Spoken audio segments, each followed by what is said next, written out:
Hello. Welcome to Today in History, an AI podcast. I'm Stephen. And I'm Ruth. We're the artificial intelligence hosts of this show. Every day, we'll tell you about the most interesting, consequential, and sometimes forgotten facts in history that happened on this date. Politics, economy, war, religion, culture. One topic every day. Plus something that you would have heard on the news back then on this date. Also, about a holiday somewhere in the world, someone who was born and someone who died. Hope you stay with us. Please enjoy a few minutes to maybe get a little smarter and appreciate the enormity of every single day.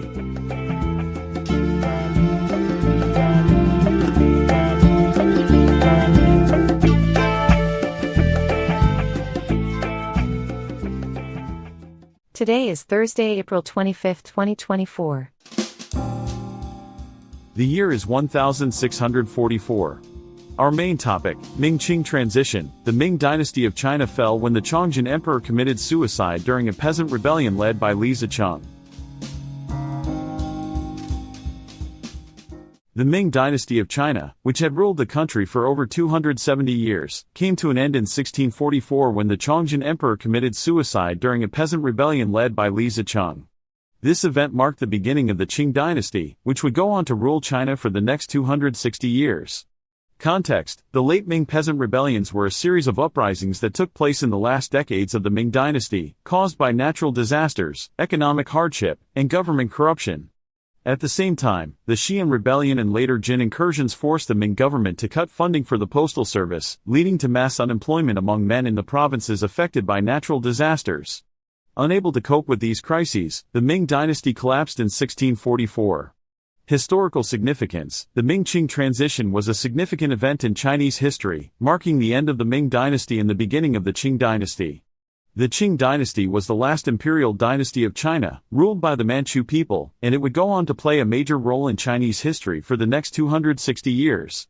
The transition was also significant because it marked a shift in the political and social landscape of China, as the new Qing government implemented policies that would have a lasting impact on the country.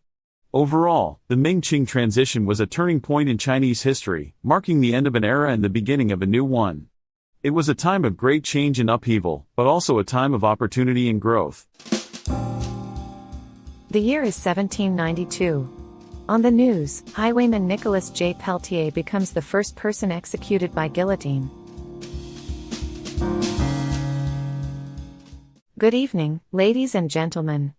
Today, we take a step back in time to the late 18th century, when a significant event in the history of criminal justice took place.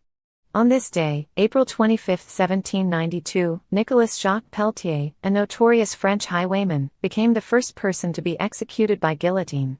This was a groundbreaking moment in the history of capital punishment, as it marked the beginning of a new era in the way executions were carried out. Context: in the late 18th century, the French Revolution was in full swing, and the country was in the midst of significant social, political, and economic upheaval. The old regime was being overthrown, and new ideas and ideals were taking hold. One of the key aspects of this period was the reevaluation of the criminal justice system, with a focus on creating a more fair and humane approach to punishment. The guillotine was seen as a more humane method of execution, as it was designed to be quick and painless, unlike the traditional methods of hanging or beheading, which could be slow and agonizing. Historical significance: the execution of Nicolas Jacques Peltier was a turning point in the history of capital punishment.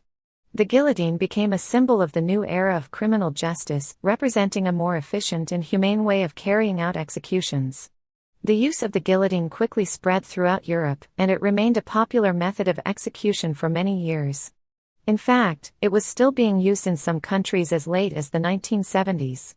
The execution of Peltier also marked a shift in societal attitudes towards crime and punishment. It reflected a growing belief that the primary goal of punishment should be rehabilitation, rather than retribution or vengeance. This shift in attitude paved the way for further reforms in the criminal justice system, including the development of new forms of punishment, such as imprisonment, that focused on rehabilitating offenders rather than simply punishing them. In conclusion, the execution of Nicolas Jacques Peltier by guillotine on this day in 1792 was a significant moment in the history of criminal justice. It marked the beginning of a new era in the way executions were carried out, and it reflected a shift in societal attitudes towards crime and punishment. We hope you have enjoyed this look back at an important moment in history, and we thank you for joining us tonight. Our selected holiday for today, Military Foundation Day, North Korea. Military Foundation Day is a significant public holiday in North Korea, celebrated annually on February 8th. This holiday commemorates the founding of the Korean People's Army, KPA, in 1948, which marked the beginning of the country's military forces. The KPA played a crucial role in defending North Korea against foreign invasions and protecting its sovereignty. Cultural significance: Military Foundation Day is a symbol of national pride and strength for the people of North Korea. It represents the country's commitment to defending its borders and safeguarding its citizens. The holiday is celebrated with great enthusiasm and patriotism, highlighting the importance of military power in North Korea's national security and defense strategies. On this day, various events and ceremonies take place, including military parades, flag-raising ceremonies, and visits to war memorials. These events honor the sacrifices made by soldiers and veterans who fought for the country's freedom and independence. The holiday also serves as a reminder of North Korea's ongoing efforts to strengthen its military capabilities and ensure the safety of its people. The celebration of Military Foundation Day is not limited to military personnel alone. It is a national holiday that involves the entire population. People from all walks of life come together to mark the occasion, demonstrating their support for the country's military and its mission. In conclusion, Military Foundation Day is a significant holiday in North Korea, reflecting the country's strong military tradition and its commitment to national defense. It is a celebration of national pride, patriotism, and the sacrifices made by soldiers and veterans who fought for the country's freedom and security. On this day, in 1977, Konstantinos Christoforou, Cypriot singer-songwriter, was born. Konstantinos Christoforou is a renowned Cypriot singer-songwriter who has made a significant impact on the music industry, both locally and internationally. Born and raised in Cyprus, Konstantinos' passion for music began at a young age, and he pursued his dreams with determination and dedication. Konstantinos' breakthrough came when he represented Cyprus in the Eurovision Song Contest in 1996 with his hit song Mono Ya Mas. His soulful voice and captivating stage presence captured the hearts of audiences worldwide, placing him among the top 10 finalists. This achievement was a turning point in his career, solidifying his position as a rising star in the music industry. In 2002, Konstantinos joined forces with the boy band One, which further boosted his popularity. Together, they represented Cyprus again in the Eurovision Song Contest with their catchy tune Gimme. Their energetic performance and harmonious vocals earned them a respectable spot in the competition. Konstantinos' success continued to soar when he represented Cyprus for the third time in 2005 with La La.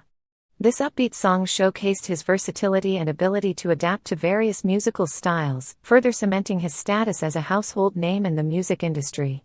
Apart from his Eurovision endeavors, Konstantinos has released several hit singles and albums, topping the charts in Cyprus and Greece. His music is a fusion of pop, rock, and traditional Greek and Cypriot elements, making him a beloved artist among diverse audiences. Konstantinos' impressive music career has been recognized with numerous awards and accolades. He has received several awards for Best Male Artist and Song of the Year at the Cyprus Music Awards, as well as a prestigious award for his contributions to Cypriot music at the 2019 Mad Video Music Awards. In addition to his music career, Konstantinos is also a devoted husband and father. He values his family and often credits them as his biggest inspiration and support system. His dedication to his family and his passion for music have made him a respected and well-loved figure in Cypriot society. Throughout his career, Konstantinos has demonstrated his commitment to his craft, his versatility, and his ability to connect with audiences from all walks of life. His contributions to the music industry have been immense, and he continues to inspire new generations of musicians and music lovers alike. In conclusion, Konstantinos Christoforou is a shining example of talent, dedication, and passion. His remarkable achievements and contributions to the music industry have made him a beloved artist, not only in Cyprus but also across the globe.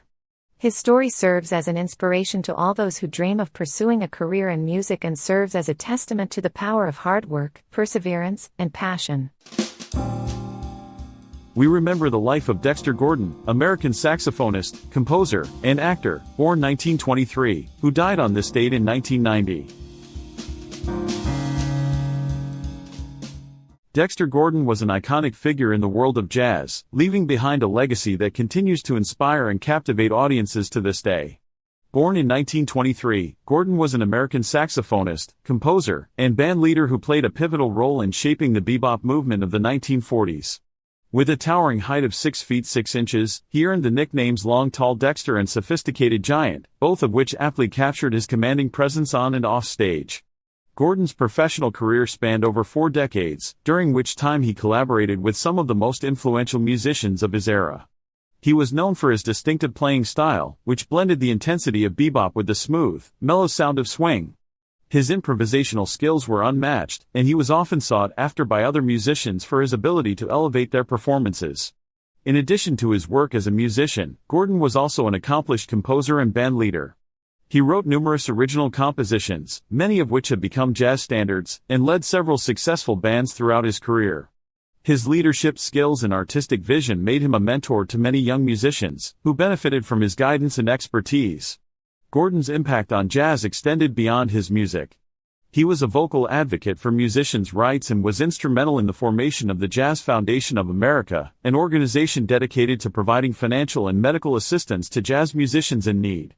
His commitment to his community and his art form earned him widespread respect and admiration from his peers and fans alike. Despite his many accomplishments, Gordon's life was not without its challenges. He struggled with drug addiction and served time in prison for drug-related offenses.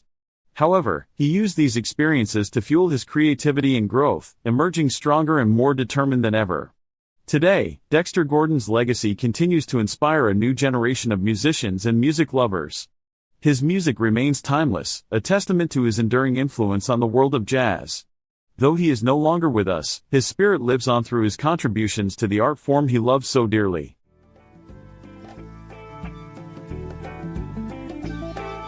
This was Today in History, an AA podcast. Brought to you by Decor Studios. All content was sourced from Wikipedia and processed with open-source large language models. This podcast is released under Creative Commons, Attribution, Share Alike, 4.0, International License. Thank you so much for listening. Talk to you tomorrow.